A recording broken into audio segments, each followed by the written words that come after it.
Hello, everybody. This is Sean from Room 9 Podcast. Coming up in this next episode, I sit down with a good friend from high school that I went with. Her name is Maegen Indelicato. She had to pretty much kick her brother out of the house for use, and she tried to really help him along his path of addiction. I think one of the best points that comes out in this is I feel like Maegen really found a way to set up very strict, healthy boundaries with her brother. And I feel like that could be one of the biggest points that gets taken away from this. And just giving people a chance in general. You know, speaking as an addict, I think it's important that we give addicts opportunities, but also do not allow them to take advantage of us. So I really hope you guys enjoy this episode. It's a decently long one, probably one of the longer ones that I've posted so far. And again, as always, I feel like I have to say this every time, but I appreciate everybody's support. It's been super encouraging, just the response we're getting so far for this podcast that's out. And check us out on YouTube, Room 9 Podcast on YouTube. Subscribe. The website is up and running. That's room9podcast.com. I have a blog coming up there. I think I have one up now. Should have another one up by the end of the week. We are officially on iTunes. We're on Spotify, Google Play, Stitcher, Podbean. We are all over the place now. And then on the website as well, we have a subscribe button. So if you subscribe, you will get updates, newsletters, let you know when a blog comes out. We'll let you know when a new episode's up. And hit us up with an email. Send us an email, suggestions, encouragement, criticism is all welcome. And once again, you guys are the best. And thank you so much. Later.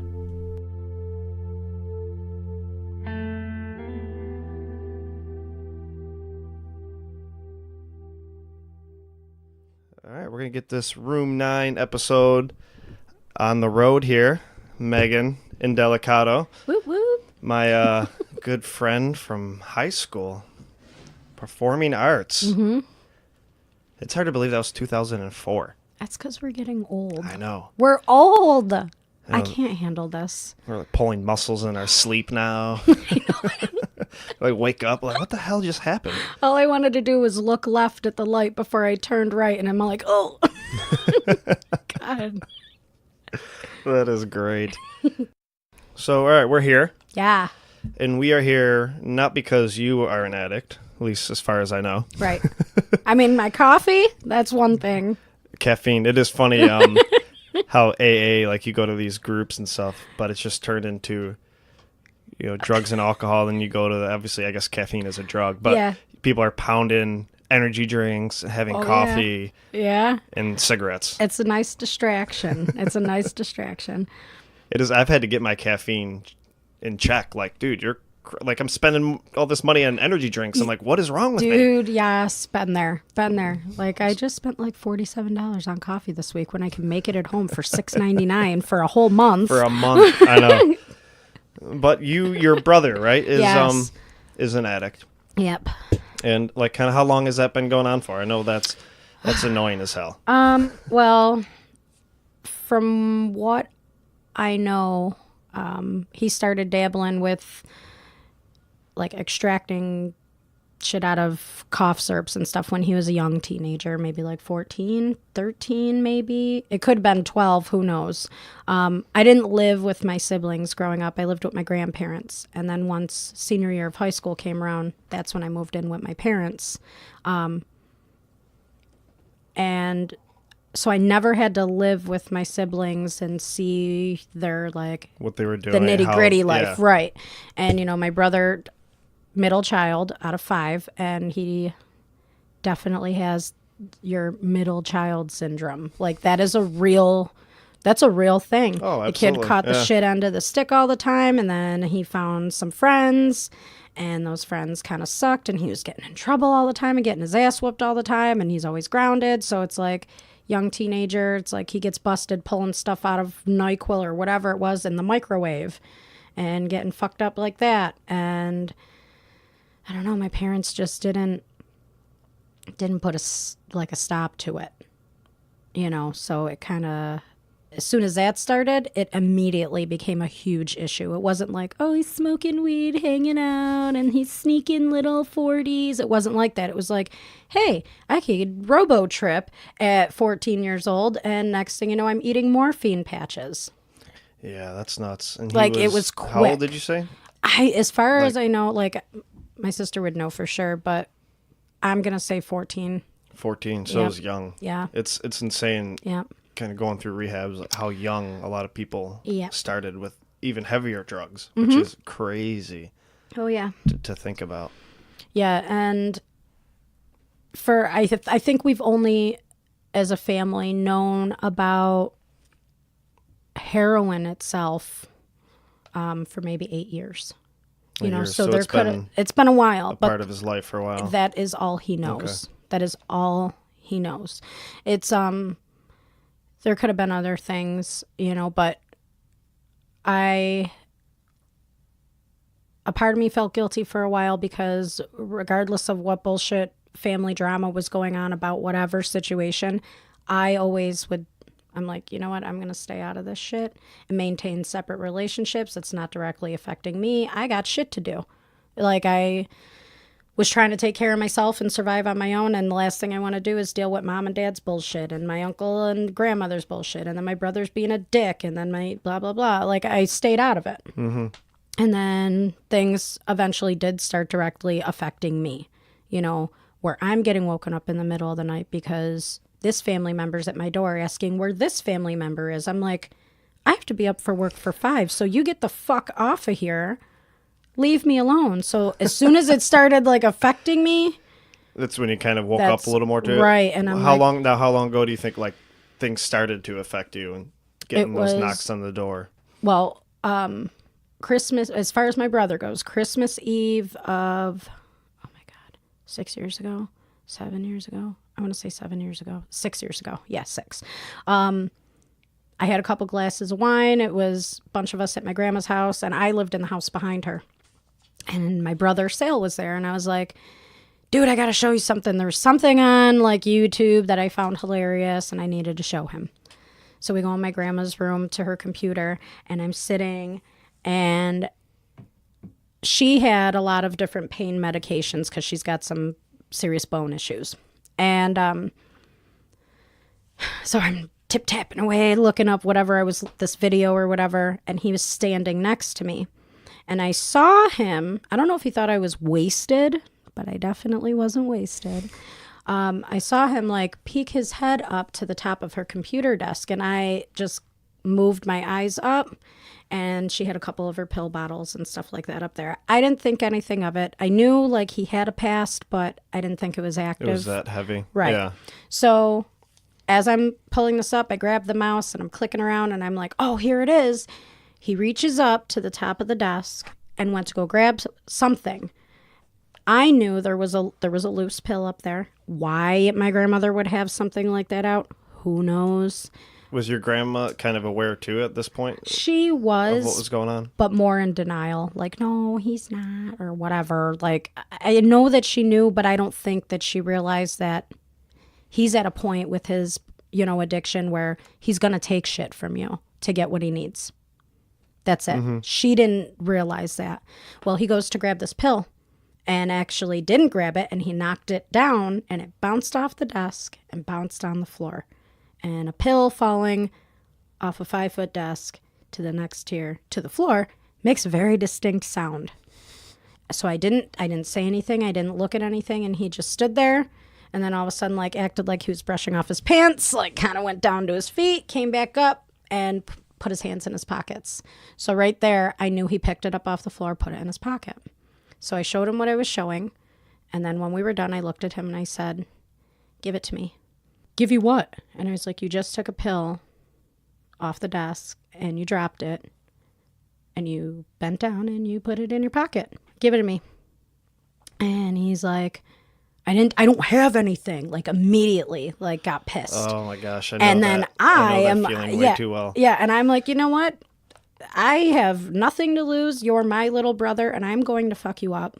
So you're going to give it to me or you're going to get the hell out of this house right now. And I'll never forget his words. I was like, well, what did you grab off the desk? What did you take off of there that fell onto the floor, Salvatore? And he literally said, I'll never forget it. It was a piece of dust. And I stood up and I was like, dust doesn't bounce, motherfucker. Get out. Get out. So kicked him out. And my family, who was having a great time, is like, leave it to Maegen and Sale to ruin Christmas Eve, you know? Gosh. And I didn't care. I'm like, you know what? You want to go on with his bullshit and make this okay? Because my grandmother and everybody was like, no, Come not. on. And I'm like, I just saw it. And they're, oh, you're drunk. And it's like, no, I heard it, saw it. And like, well, he's dusting off his pants. And what did he pick up and put in his pocket? So by this point, excuse me, of getting him out, I know he had already taken it. Because then he emptied his pockets. I don't have anything. It's like, God damn it, dude. So he leaves. Being addicted when you're in the middle of addiction. You think everybody is so stupid. Yeah. You think you're so slick. It was a piece of dust. And everybody is so stupid. It was a piece of dust. I want to get that framed. Like, I want to paint it pretty. Nice, pretty font. It was hang a it piece on the of wall. dust. It's a piece of like dust. some of the things I've said to my family members have been like, looking back at them, I'm like, why would you think anybody would believe this? How is that real? Like, so kick him out. And he had a carton of cigarettes at my grandmother's house. And everybody was peeling out. So I took his carton of cigarettes. And I went back into my house. And I opened each pack. And I broke them off at the filter.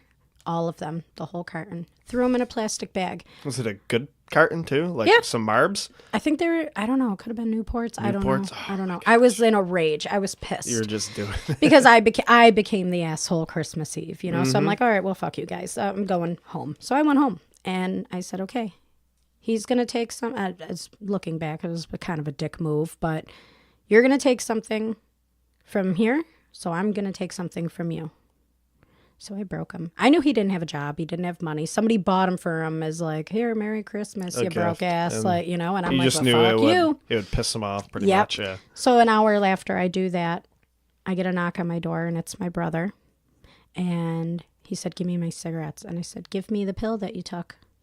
And he immediately, fuck you, I didn't take anything. He's screaming, it's Christmas Eve, it's fucking midnight. And I was like, don't ever come knocking to my door asking for something after you've already taken something right in front of my face. If you don't get off my porch, I'm going to beat your ass. So he immediately is F you, blah, blah, blah. He like storms down the driveway. My dad comes up, can you just give him his cigarettes? I said, yeah, I sure can. I'll give them to you. And I handed him the bag. Merry Christmas, Dad. Close the door. Oh my gosh. So I didn't talk to anybody. What's your guys, the age difference between you two? 7 years. 7 years. So he's that much younger than you. Okay. 6, almost 7. Just over 6 years. Yeah. He's 26. I'm 32. If that makes sense. I think I was almost 7 when he was born. I don't fucking know. Okay. So it's kind of the same age, I think, as my sister and I. Yeah. Because it's me and my sister are 3 years. Then her and him are just about 3 years apart. So I guess I was almost 7. Something like that. Yeah. Yeah, that's... Math, Megan, math. We're good at it. I'm getting old, okay? Yeah, so that was like the kickoff for me. And that is very vivid in my mind a lot of the time. Yep, like, okay. He never tried to like play me or do, you know, be sly with me about anything until that then. night. And I'm like, okay, now I see what's going on because it's happening in front of my face. So you started to get a taste of the blatant lying, deceitful, trying to manipulate. Piece of dust. It's nuts. I mean, I came up with some of the most intricate, crazy stories sometimes. Like I would plan things like ahead a week. Like, all right, in a week I know I'm gonna need money. Yeah. So I remember I called one of my aunts, technically my ex-aunt. Yeah. But I called her and I knew in about 5 or 6 days I'm gonna need money. I'm gonna need to go out and get some drugs. Yeah. So I called her for the first time in like 8 months. Yeah. And just, hey, just wanted to see how you're doing. I miss you. I haven't talked to you. Mm-hmm. Didn't ask for nothing. Didn't mention anything. I did that for about 3 days. Just kind of texted her about her new house she bought. I seen and just played the whole game. Yep. Played the whole game, and he's really good at that. Yeah, I mean every drug addict is really good. If we spent half the energy that we put into getting drugs into something creative or something we love to do. Yeah. I mean, it would be amazing. And that's the thing that bothers me a lot about this is my brother is very talented, in many different avenues. Like, he is an artist. Firstly, the kid can draw, the kid can paint, beautiful shit. Did he go to performing arts? He did. He did. Okay. Yeah. Beautiful, and he like gets in the zone with it. And when you watch him, if he's pulls out a sketch pad or something and he's just got tunes on, or he's listening to a podcast or whatever, it's like you just leave him alone. Like, he's doing good. Like, you can tell he's got a passion there. And then as far as like home, like refinishing jobs, like trim and drywall and painting and flooring and turning something ugly into something beautiful, like, he's so good at it. He's so good at it. It's like, do you know how much money you can make starting your own business doing this? Oh, like, you can take care of yourself. Mm-hmm. You can take care of yourself. You can get your own place. You can get your own shit. You can be independent and self-sufficient. You have a skill that lots of people can't even paint without getting it everywhere. So they hire people to do it for them. And it's such a waste. It's a waste. It's sad. But right now, I'm not that sad about anything. I'm more pissed than anything. My siblings, on the other hand, are sad. I'm not sad. There is that fine line between like being sad and being angry, mm-hmm. and it's almost like you're somewhere in between. Mm-hmm. I see with most family members, there's somewhere in between. Like, I'm fucking really pissed at you. Yeah. But I love you. Like, the love that I had throughout everything with my family was so humbling. But there comes a point where you're done. You have to set a boundary. That's it. And you have to stand by it. That's it. A couple of years ago, he disappeared. He took off somewhere. No one knew where the hell he was. He ended up down in Pennsylvania, and no one had heard from him. Or maybe once every couple months, someone would get a text from a number they didn't know. Hey, it's Sale. And then they'd respond, and maybe they didn't hear any. So it kind of just was on and off, on and off. He was wherever. And then I got a text saying, hey, sis. And none of my siblings call me that, except for him. He'd be the only one. So I'm like, who is this? And he's like, it's Sale. And I'm like, where are you? I'll be honest, I thought you were fucking dead. Like, that should... make me emotional to even say that, but at this point I can't. I live down in Nowheresville, Pennsylvania, blah, blah, blah. A few months later, he texts, says, hey, it's Sale from a different number. Can you call me? And I called him, and it was summertime. It was almost July, and he's like, I'm not doing too good down here. I've been clean for a little while, but I need to get the hell out of here or I'm going to relapse. Whether that was the truth or not, now thinking about it, I don't think he was clean at all. I think he was getting sick of living in the mountains and it becoming very difficult to get his hands on anything. Like, he lived where the nearest Walmart was like 35, 40 minutes away, and they didn't have a car. There's no bus route. They're like, the hills have eyes where he lived. Okay. So I think he was learning that it's getting hard to get what he can get, and it's easier here. But in my big sister brain, I said, okay, send me your address. I'm coming to get you. I hadn't seen him in a couple of years, but I partnered up with my best friend, and in 2 days we drove down, 4.5 hours, however long it was, loaded up his shit, packed him up, and brought him home. And my dad's like, I don't know what to do. He's staying here. And I said, well, you give him, you have stipulations, you have rules, and if he doesn't abide by them, then you kick him out on his ass. Dad, make sure he gets a job. Well, how do I know if he's getting a job? You make him show you pay stubs. If he doesn't want to show you a pay stub, then you kick him out. You make him pay for his own, if he wants to smoke, his own cigarettes. You make him buy his own shit. Give him 3 months to get his shit together and then start enforcing some shit. Rules. Yeah. Right. And he didn't do that. And every time I would text him, Dad, do you know if he's got a job yet? Do you know if he's got this yet? Well, he said he has an interview. Asked to see his application if he applied online. Tell him to open up his email. Oh, your brother's probably hating you. This bitch keeps calling me out. Too bad. And he knows I'm trying it. to play a game Exactly, exactly. But he knows it. Like, I stand back. I don't get too involved. But at the second I do, it's like something takes over my, like, a level mind. It's like, oh, yeah, you don't need to be reasonable, Megan. Fuck everything. And I come through like a tornado. Mm-hmm. But I don't know. He kind of just mooched off Dad for a little while and would say he was trying things, but we all knew he wasn't. And it's not my house, so I couldn't do too much about it other than bust his ass when I'd go over to Dad's. Mm-hmm. You working yet, dummy? Yeah, no, yeah. And I'm like, oh my God, get your shit together. Hey, can I have a cigarette? No, you cannot. Okay, God damn it. I work 75 hours a week to not give you my stuff. Okay, how about that? And then he started working. He's doing good. But it's like he was landing jobs that were like 15 or 17 bucks an hour. Cool. But he never had money for rent. Money. He never had this. He never had that. He had holes in his shoes. It's like, dude, where's your money going? Then the girlfriend moved up here. And she's on a Suboxone program. So he met this girl when he was living in... No, they met up here. Okay. And just so she moved up and that's where they met up here. Okay. Yeah. But she moves up here from this like shithole apartment in Pennsylvania. She was up here first. They moved down there, or she moved down there first, and I don't even fucking know. Okay. But she's from this area. Yeah. Okay. And then they run away, and then they come back. So she had been living in my dad's house for well over a year, doing absolutely nothing. And my brother's like, well, I can get by. 2 peas in a pod, huh? Oh, my God. I can get by on Suboxone.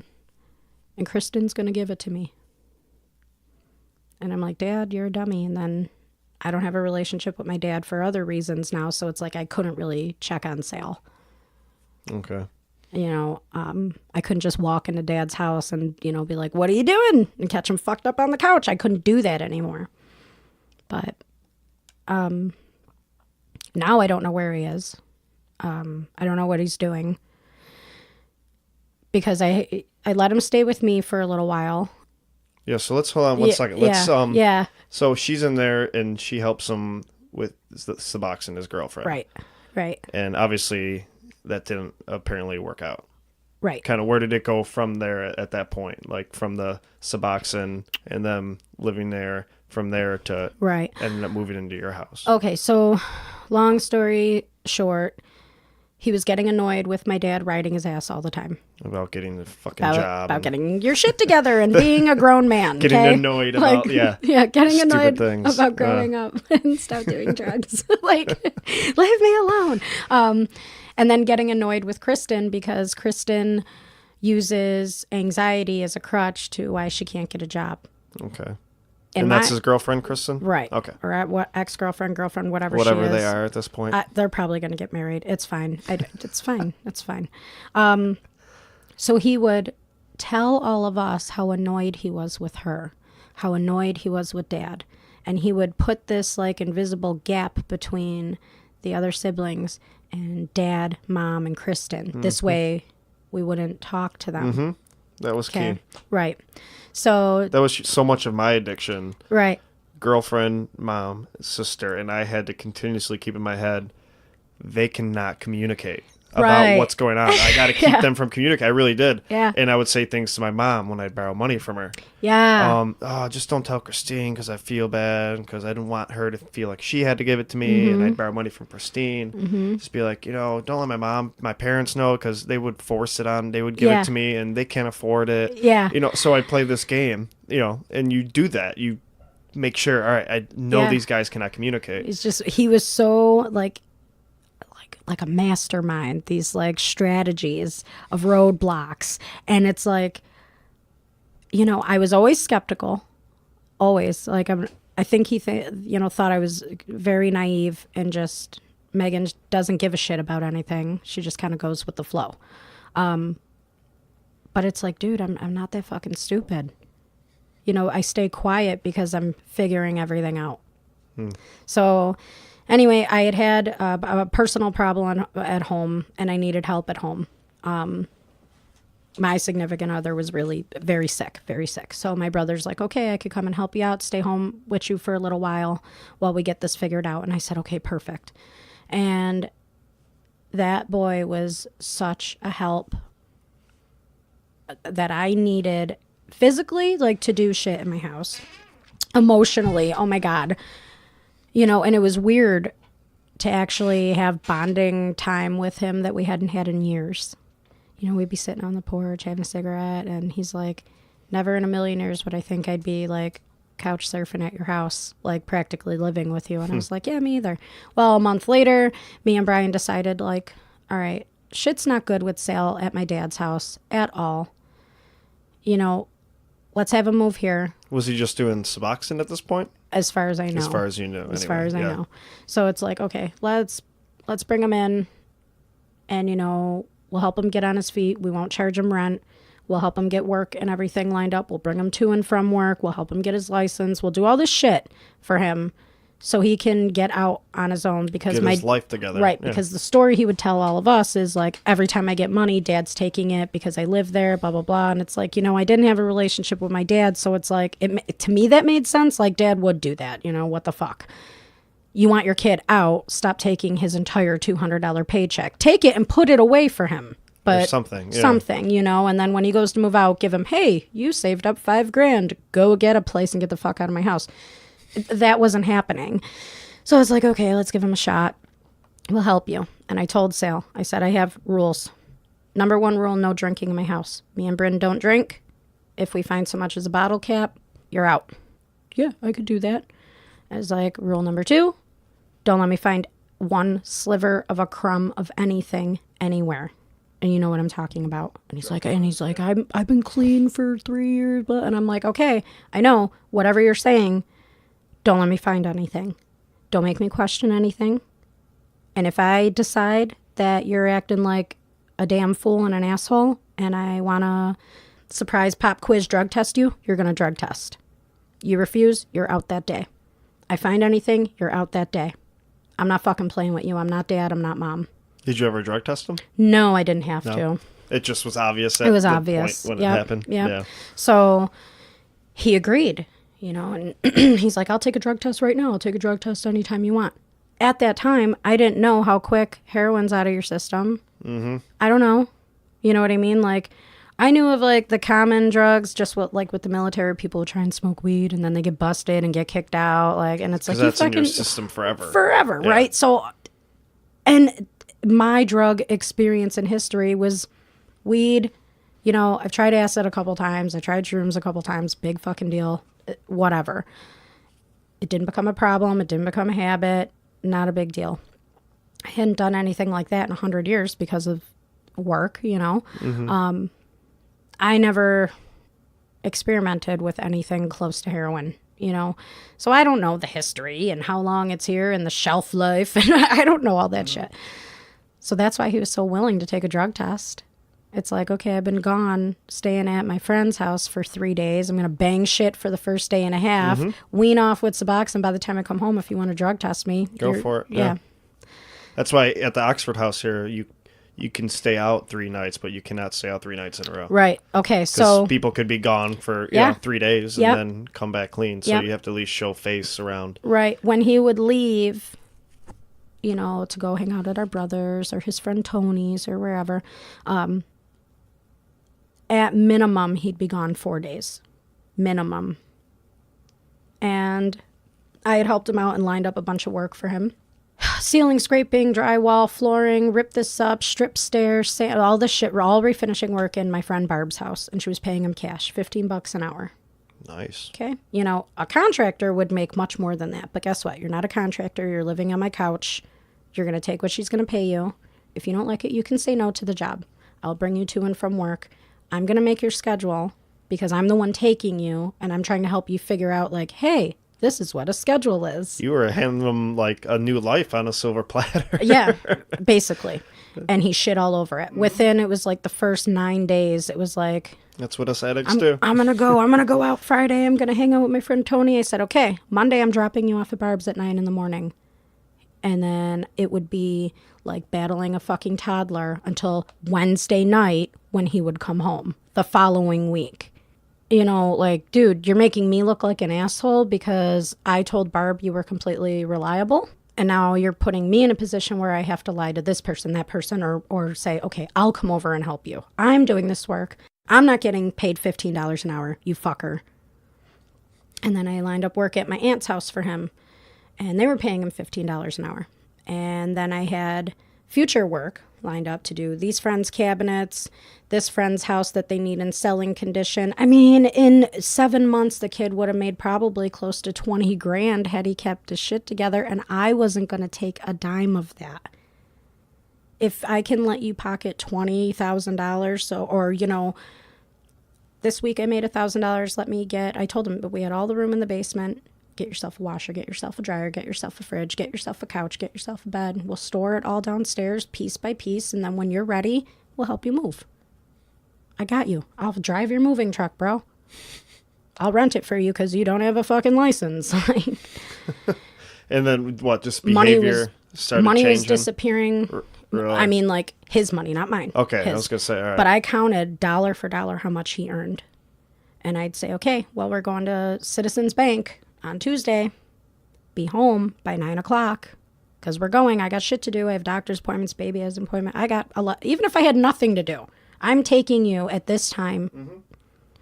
And it was always this, that, and the other why he can't open a bank account. It was always this, that, and the other why he can't take a 1-mile bike ride to the DMV and get a permit book to study for the test. So I'm like, okay. Or it was like, hey, I'd go outside to smoke a cigarette. And he's like, yo, can I get a drag off that? Where's your cigarettes, bro? You just made $665 Friday. It is Tuesday. Nope, never mind. Shouldn't have asked. That's what he would say. No, shouldn't have asked. And he'd walk away. And it's like, you don't have anything. So, okay. So did you not like see in his behavior? Oh, I knew. A lot of things? I did. It would be...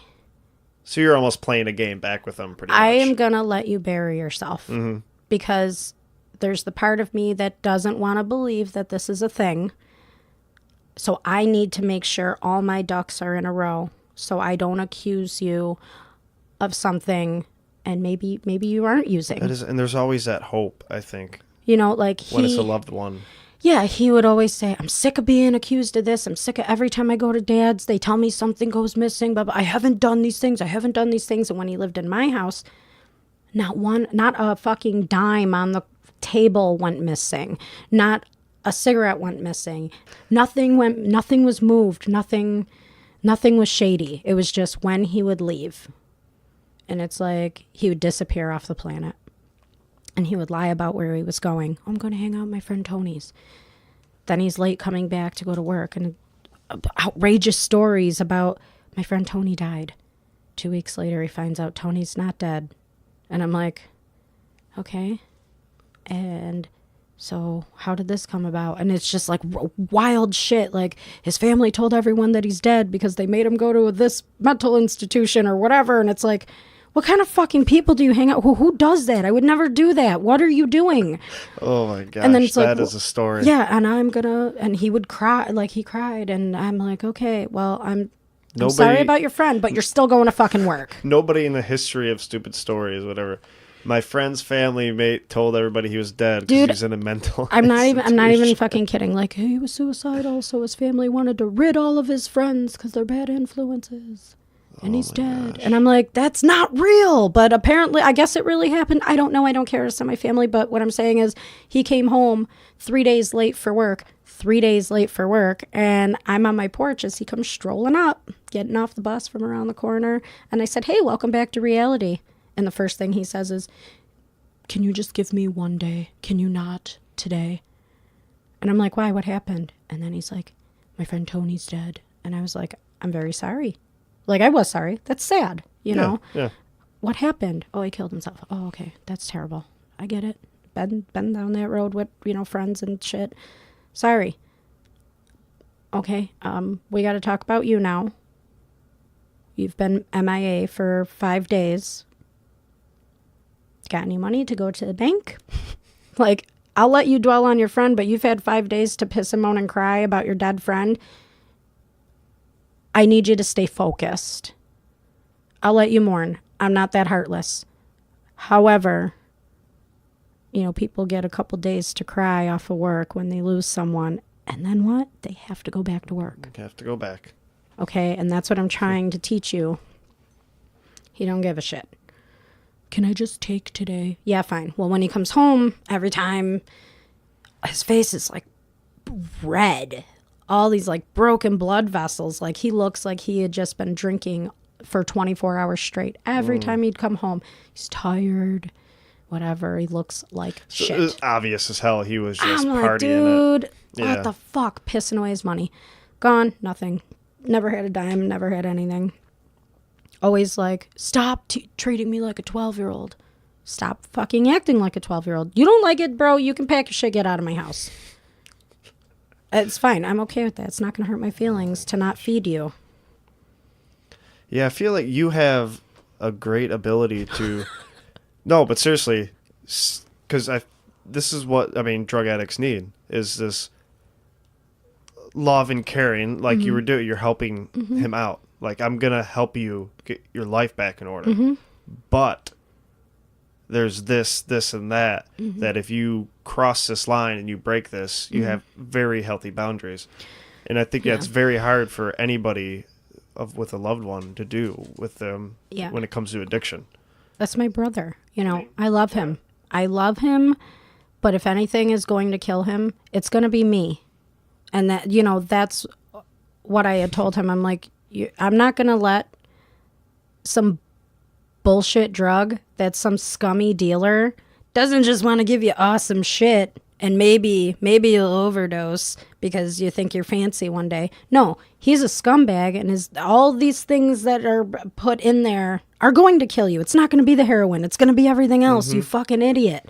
So I'm not going to let that happen. I would rather strangle you to death fighting you to keep you from going to those places before you go and get your hands on it. Like, there was a point I would go to extreme lengths for him, but right now I cannot. I feel completely just like, dude, you tried to play me. I'm not stupid, but you definitely used me, and you used my kindness to your advantage, which whatever, and that's okay. But it wasn't weakness. It wasn't being naive. From 9 days after he moved in, I started putting my timeline together. With everybody, every family member. I haven't talked to my father in 2 years. This made me actually step foot in my father's house and speak to his face. Sit in the same room as my mother. I don't have a relationship with them. And I'm okay with that. But to bring myself to where I'm going to go into my dad's house, make the girlfriend leave. Like, you got to go. Pack your shit. Bye. That's right, because she was still at your dad's house while he was living with you. Yes, like how that fucking is so weird. Funny. Well, why are you still here? And then there's my dad. Well, I don't want to kick a girl out on her ass, make her homeless. And it's like, I'll do it. Right. That's where me, my sister-in-law, my mother all agreed. Oh, you don't want to? I'll do it. You don't have to feel bad. Bye. And if she was just being there, just doing nothing because she was lazy, that'd be one thing and I wouldn't care. But you're letting my brother do all these jobs living at my house, and you're having him come to your house, my dad's house, for days on end, knowing he has a couple $100, and he's talking to you. Hey, I just made $665. I just made $550. I just got $340. I just got this. I just got that. So she's playing the shit out of him, too. Like, hey, I got Suboxone. You want to buy some to get you by? We're going to go to Tony's. We'll buy real shit, and then we'll play all weekend. Then you could go home with nothing. Sure. No, you're going to go. You're going to get the fuck out of here. He came at me via text message a couple weeks ago. I hadn't heard from him in a month. Your brother did? Yeah. Okay, so you've recently heard from him. Yeah. Because I gave him a choice. After I found shit, I went through stuff. And I didn't want to. But one particular day, I just had a really bad feeling. And what I found sealed the deal. I don't need to know anything else, So I'm like, okay. I need to figure out how we're going to do this and talk to our brother and tell him we don't want him to die. So I met with the siblings and we came up with a plan. Well, Sal kept fucking up. And within like 3 days, I'm like, that plan's out the window. I'm going to talk to Sal by myself. So I met with the family, discussed, hey, I'm going to meet with Sale. This is what I found. I showed my dad. I showed my mom. I showed everybody. I'm going to go home and talk to him, and I'm going to give him a choice. Either by the morning when I come downstairs with the baby, you're going to sign yourself in, you're going to go through the process and go to inpatient rehab, or you're going to get the fuck out of my house, whether you think you need it or not. And they were all on the same page. And I go home, I talk to Sale, told him, yep, we all met. And he goes, you all met because of me. He thought it was hilarious. And I'm Naturally. like, and it's like, yeah, we did all meet because of you, because we don't want you dead. So anyway, I said, I'll let you stay here tonight. I'll let you sleep on it. One night. In the morning, if you're on my couch, then you're going. If you're gone, then I know what decision you've made. I'll give you a couple days to get your shit out of my house, and that's it. Every so often, let me know you're alive. That's all I want. And that's all I can do. So in the morning, yep, he hands me his house key and says, I'll go for 30 days. I don't know how this process works. I don't know if you're mandated. I don't know if it's, voluntary sign in, sign out. I don't fucking know. I've never been there. It's both. So it's like, okay, 30 days. I'll take it. I'll take 3 days. I don't fucking care. As long as you're willing to take some steps in the right direction, whatever I got to do. So he got on the phone, scheduled his appointment, did a phone screening, said, okay, tonight, 6:30 is my intake appointment. And I said, okay, cool. I'll bring you. I brought him. I sat in a freezing fucking lobby with my baby for 2 hours waiting and waiting and waiting. Didn't care. I will take you wherever you got to go. And then the following night, he broke the number one rule, which is no drinking, and got shitty wasted after we went to bed. Broke my daughter's bouncy seat, was sitting in it, pissed all over the floor, swears he didn't. Holy shit. Brian woke me up at 4:30 in the morning. Hey, something's up with Sal. So in my brain, because Brian didn't know these things at first, all the things that I found and whatever, because I didn't want Brian to kill him, because he would have. Mm-hmm. I'm going to choke you and throw you over the porch, and you're going to be shit out of luck. I would rather let me figure this out and help him and gracefully get him out the door and in one piece and not with broken bones. So I'm thinking, oh my God, did he just use in my house? Is he slumped over because of heroin? Overdose, yeah. Right. So I fucking flew down the stairs and he's sitting Indian style in my baby's bouncer little nip nap on the floor seat, and it's bent down to the ground. He's sitting Indian style, completely bent over. There's a puddle of piss all over the floor. Jesus Christ. And he lifts his head finally, and when he opened his mouth to talk, all he smelled was beer. I'm like, whoa. And I look at Brian, I said, he's drunk. He's just wasted. Let me talk to him. And Brian looks at me and said, he's fucking out of here. And I said, you got it. He'll be gone in the morning. And he was gone in the morning. I made arrangements with my brother. And my brother and sister-in-law are like, yeah, he could stay with us until his bed opens up.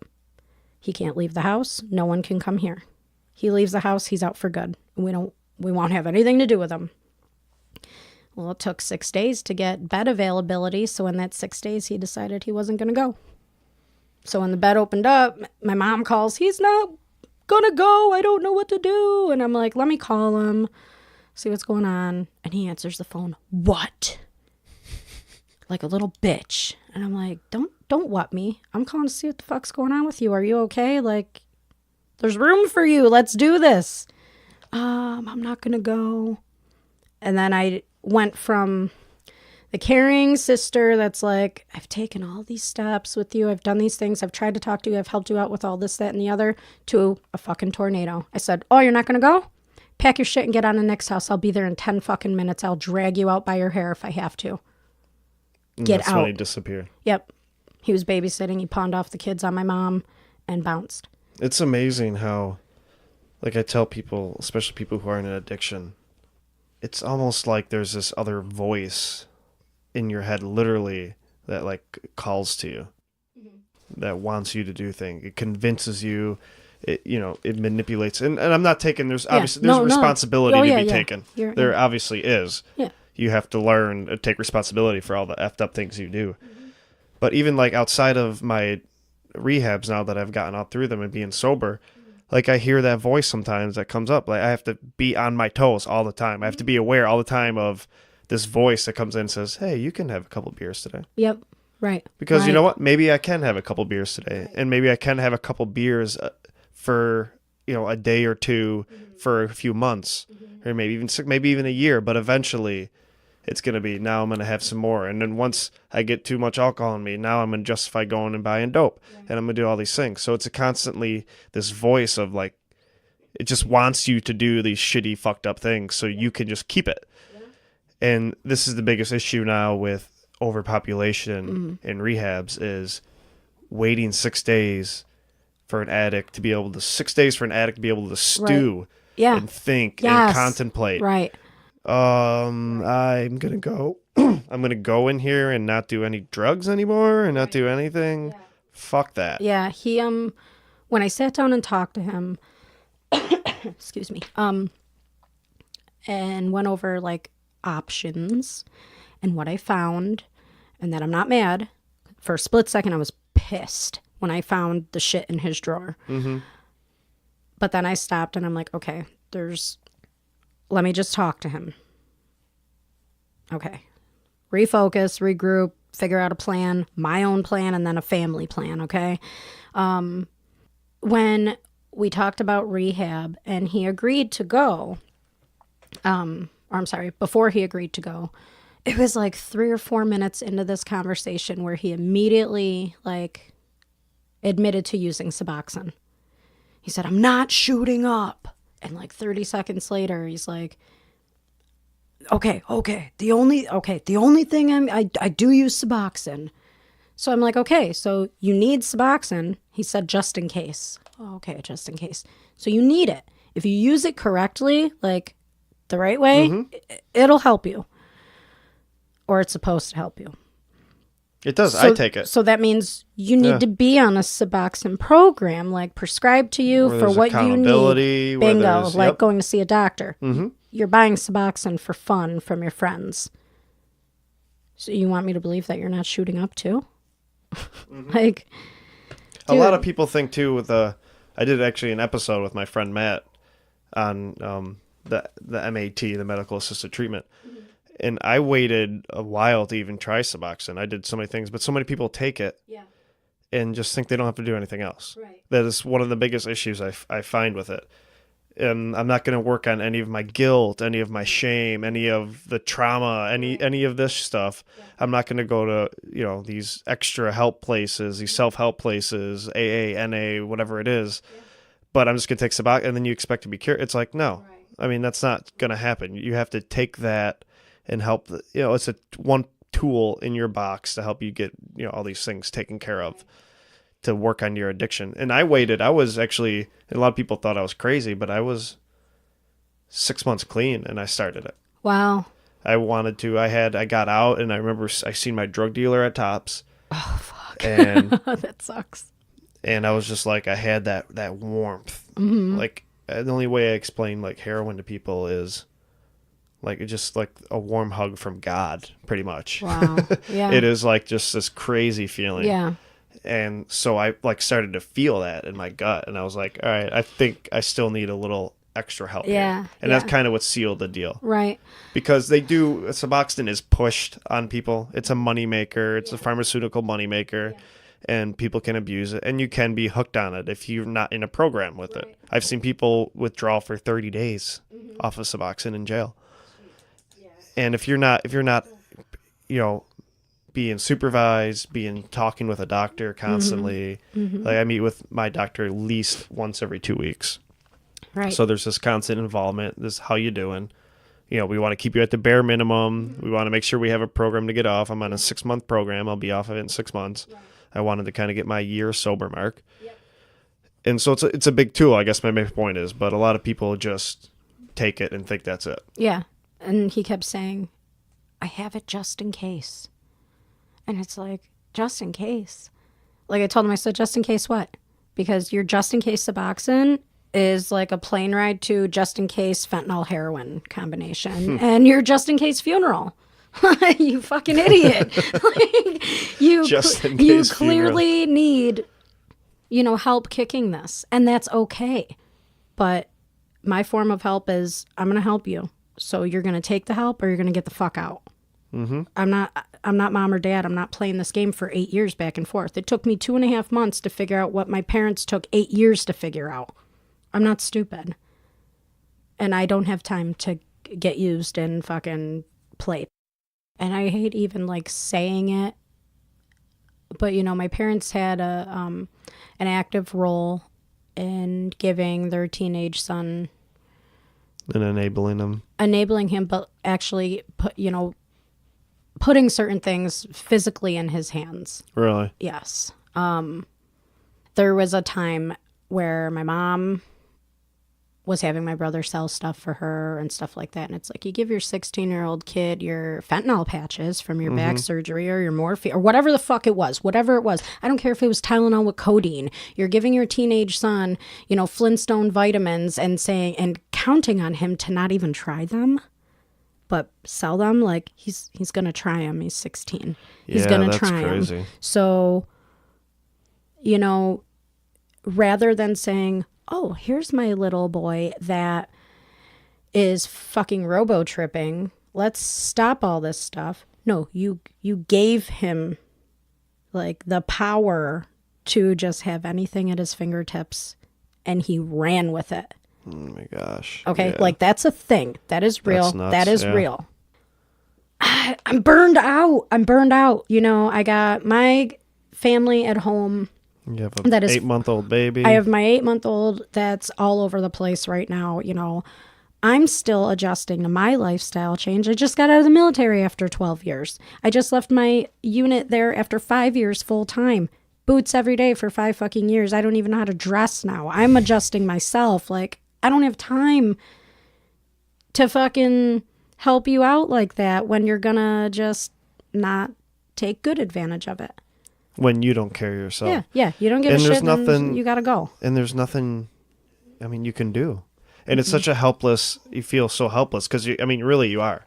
I think what you've done, from what I hear, I think a lot of people that are going to listen to this with family members that are addicts can really learn a lot from you, how you've had nothing but compassion, love, and wanted to help, but you've also had, sounds to me, extremely healthy boundaries. I did, because, you know, I know, I told him to his face, I'm like, I've seen you be great. Those were the words I said to him. If that little motherfucker was here, he would agree, because he knows I have said that to his face countless times. I have seen you be great. I've seen you feel great. I've seen you satisfied with your final product. Like, I see how happy you are when you do something that makes you feel good. That is good. Like, but I've seen you come home after a week of wherever you were and you die on my couch for an entire day because, God, whatever the fuck you're going through, I don't know. I don't do heroin. I don't know how you feel. I don't know how you feel after countless days of doing this, that, and the other. I don't know. But I am trying to get you away from that. You don't want to get away from it? I don't have time. There's a point, especially with heroin, is such a, obviously a psychological thing, but a physiological thing, where I remember going back into my girlfriend's house after I left to get clean on my own, to take things, to pawn, because I felt so sick. And I remember crying, going in here crying, because I did not want to do it. But I felt so sick and so achy. Your bones just ache. That too. And my stomach, my this, your bones just ache. You don't want to move. You're dripping sweat, but you're freezing. You have a fever. You're throwing up. You got diarrhea, whatever, and you don't want it anymore. And you know, if I can just get a little bit of this will all go away. Right. And I remember crying. I mean, that's how bad it was. There's no fun at the end of addiction. When you get to your rock bottom, every thought, everything you do is consumed with just being high, of getting drugs. Not even being high half the time, you're just feeling normal. Yeah. And it just consumes every thought. And it makes you hurt people that you love. It makes you steal. It makes you lie. It makes you manipulative. Oh, yeah. It makes you do the most effed up things you can do. Yeah. Our brothers, the other two brothers, are not understanding fully like what enabling is. So they're still in contact with Sal, but they're okay to hang out, go drink, like they're going to party with their brother, whatever. I mean, it's not like he's using heroin with them, but You're But letting him still, drink, yeah. X amount of beers or whatever, however many mixed drinks, and smoke weed and do all this shit. Like, you're letting him use something else. You're letting him know it's okay. Maybe you don't need rehab. Maybe you fucking... Like, the point behind this was we were all on the same page to tell Sale, you're not going to crash on my couch anymore till you get your shit right. And if you don't want to get your shit right, then you're out. You're out. You're out. But within 48 hours, my brother Nick caved. And it's like, it's not like a horrible thing, but when you're getting together with Sale to go party with your friends, tough. and Nikki's outlook on it, my sister said, with going to the meetings and stuff, she can understand Nick's emotional reasonings for those things. She just doesn't agree. Mm-hmm. I get it. He's your brother. You don't want him to feel alone. Absolutely. But there is that. But there's other ways to make him not feel alone. There is that point of where you're just making it worse. Yeah. Get your you're magic doing more cards. harm to them. You can play magic for hours, but without booze. Yeah. Without weed. You're doing more harm to them than you are good at some point. And they don't get that yet. Yeah. They don't get that yet. That all they're seeing is, this is my brother, and he's practically homeless. He's living with whoever. He just picked up a job at, I don't know, Wendy, wherever. Who gives a shit? I don't care where. But he's got nothing. I'm going to be there for him. And if that means, you know what, let's drink our sorrows away. Like, dude, that is a horrible idea. Nicholas, what the fuck are you doing? Stop partying with him. You don't have to party with him. But they're both going to the classes as well? Nick has gone to, I think, 2. My sister's gone to quite a few. And right now she's like,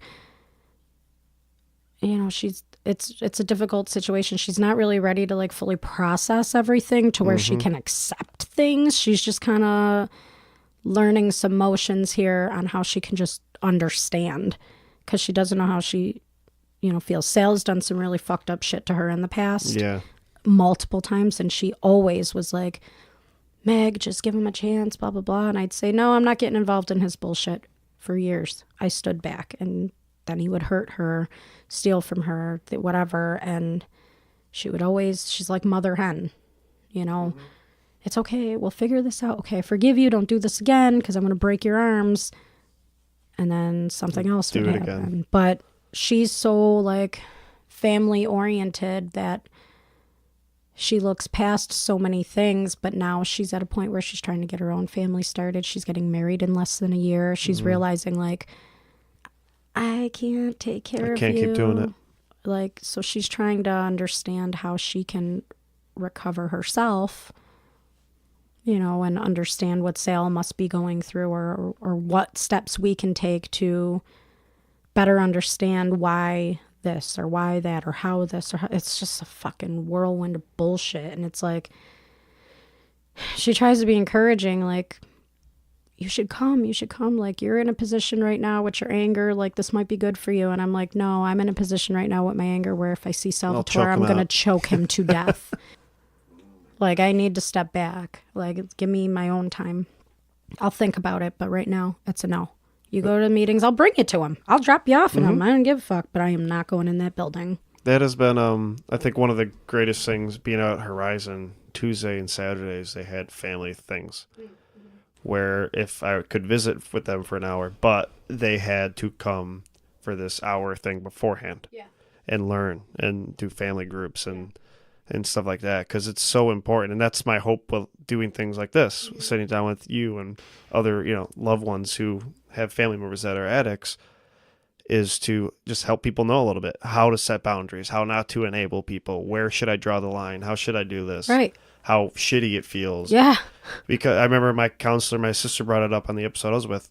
I had a family session with my counselor, and he said, and it kind of, you really realize how it's true, you can never pick up a drug your whole life, and addiction can still F your life up. Oh, yeah. It can still affect you in crazy amounts of ways, because it does. I mean, looking back, even like doing that episode with my sister and editing and the audio is just, it really hit me how hard and how heavy everybody who loves me came along with this whole ride with me. Yeah, it wasn't just me. Listening to that podcast, like, that's the one that sticks out in my brain the most out of the ones that I've heard so far. Only because it's that brother-sister relationship. Opposite age roles here, but you're her brother, you know, and hearing her side of it, like, I don't want you to die. Okay, Sean, I don't want you to die. So stop fucking around. I don't want you dead. You know, it's like that really like hit home listening to her say the same shit, you know. And I know everybody's addiction is different, whether it could be the same drug or same whatever.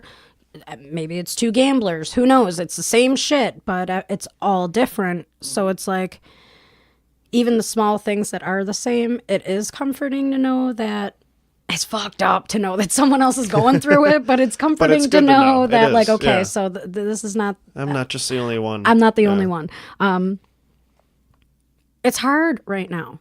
I want to go and get my brother and shake him until his hair falls out and choke him until he turns blue and smack sense into him and force him to go to the Department of Labor and fucking live this life, you know, yes, I know he's totally has sitting capable, in front of him. Totally capable of doing. He is so fucking smart. This kid is so smart, but he does dumb shit, and he just doesn't care. Like, talking to him the couple of months that he lived with me, it's like, it was crushing because he has no self-worth. None. You just know That's huge. He doesn't give a fuck. He can die, drop dead right now. And in the moments approaching death, it wouldn't affect him. It wouldn't scare him. He doesn't care. And I tried so hard to give him that like positive encouragement and reinforcement. Like, when I'd show up to whatever job site that I set him up with, okay, I'm on my way, I'm picking you up.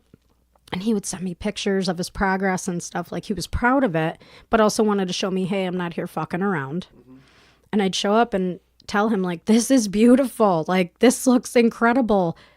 That you did a great job. This is that, blah, blah, blah. You did this all by yourself. Like, and not coddling him like a 9-year-old. Like, great picture, but encouraging Tom. him, yeah. But like this, you are talented.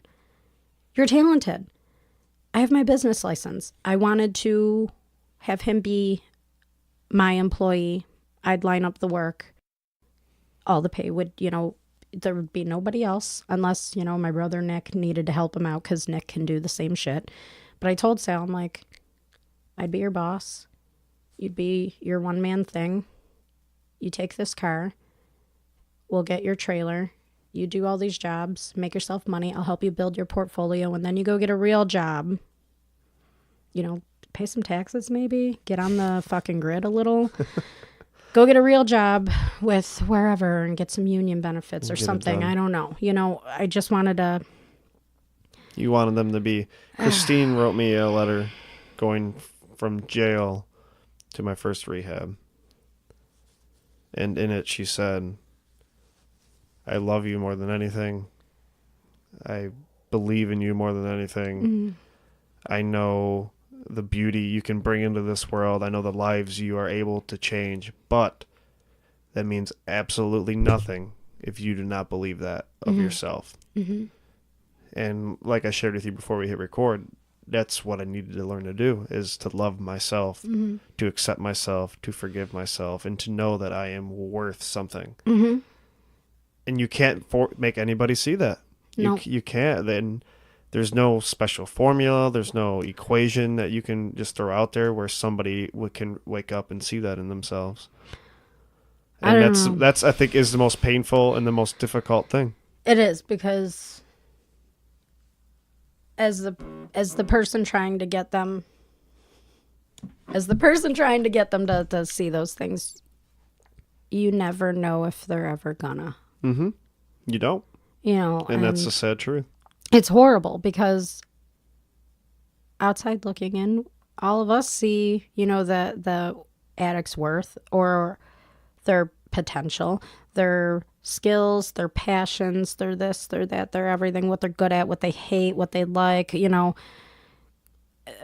We see, but it's like me personally not knowing what it's like to be a heroin addict and go without it or need it all the time, or what lengths will I go to get it, or how am I going to manipulate this, that, and the other? How am I going to hide this from this person?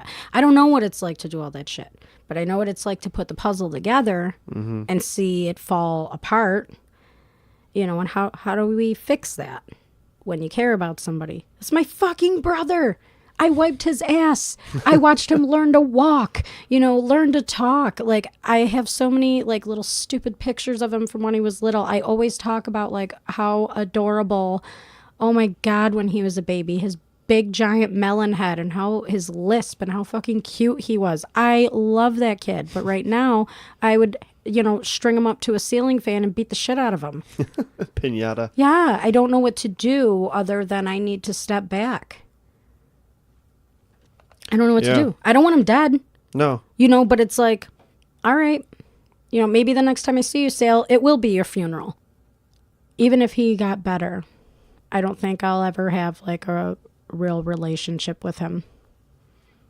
And people say that, oh, I'll never have anything to do with you again. Ah. And then they're like, you're clean and I love you and everything's great and we're rebuilding and blah, blah, blah. I mean, really, when it comes down to it, though, you want to see him better. Yes. No matter what. But, I have removed people from my life for other reasons, and I refuse to backpedal. Which is fine. And that's obviously, that's your choice. Absolutely. Not that I don't want him to feel alone. I don't want him to think like, man, maybe one day he's better, healthy, good. And he's thinking, oh my God, I overcame this. I'm doing well. And I don't want him to feel like shit because I still don't want to be his best friend. Mm-hmm. I mean, I know some people who were clean. It took 10 years for a family member to start trusting them and letting them back in. Mm-hmm. I mean, a great example are, my two best friends, Corey and Dave. Mm-hmm. And Dave was kind of there and forgiving and open, but Corey still doesn't talk to me. Wow. I owe him like probably $800 that kind of from over the years that have added up, but he doesn't talk to me. And I'm not saying that will never come back. Right. But that can take more time. So it's different for everybody. It really is different from the people that speaking, as an addict speaking, like you hurt people that you didn't even know you hurt. Yeah. And it takes a long time for them to want to trust and let you back in. And especially with people who've done it over and over and over again, you've seen some glimmer of hope and then they crash again. And they've seen some more glimmer of hope and they crash again. So, but I guess we're over. This is probably the longest podcast I've done. Well, I am a chatterbox. How long have you known me? I don't ever shut the fuck up. And I had your tar coffee. I'm like sweating sitting here. I'm just shaking for no reason. But to wrap things up, what is the number one thing you would say to somebody whose brother or cousin or son or father or mother is an addict? What is the number one piece of advice you would give them? That's a tough question. I'm putting you on the spot. I'd say to give your loved one that is addicted to whatever their addiction is, to give them an individual, like intimate, like between me and you opportunity. No matter what the opportunity is, even if it's, okay, we're going to meet for coffee. Don't be late. Meet me at Tim Hortons at 3:05. Give them that chance to do that right. Mm-hmm. Give them a chance to, hey, can you fucking whatever, pick up a can of diced tomatoes at Wegmans. Give them the opportunity to at least try to do that right. If you help them out with a job, if you help them out with getting their license back after a DWI or whatever, give them the opportunity to at least try and see what the outcome is. I feel like giving him the chances, made him, I don't think it was because take full advantage of me or anything. I think it made him feel good. And I think it did give him a glimmer in his brain that he does have some self-worth, that he can do things right.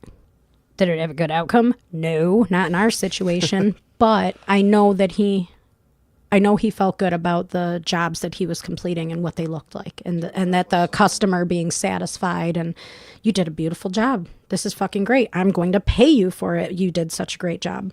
That made him feel good. Mm-hmm. So I feel like giving them a chance between me and you, not some other shit. Just, hey, can you do the dishes today and not break anything?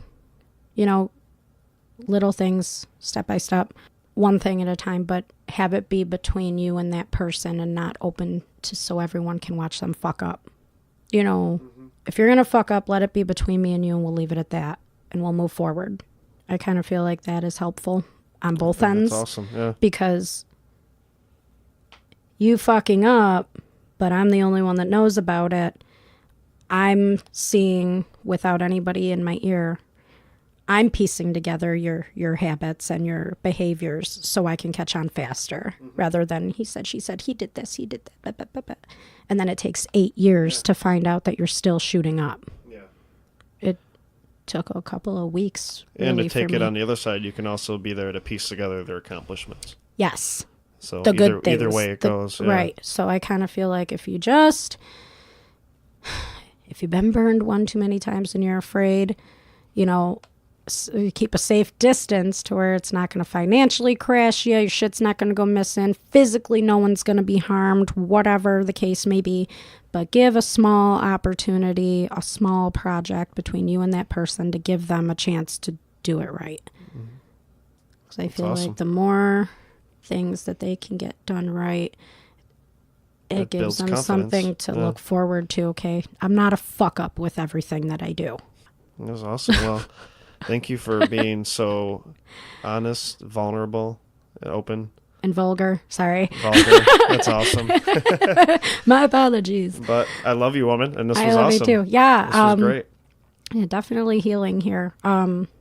It's nice, you know, I'm sorry that you went through, you know, all of your shit with your friends and your family and all that, but at the same time, like, it's definitely helpful to me. You know? Thank you to my advantage. Thank you Sean. for being addicted to heroin, Thank Sean. you, Sean. You know, like hearing, but on a serious note, like, no, I know your what you experiences and stuff like that, it's reassuring that, you know, someone can overcome this.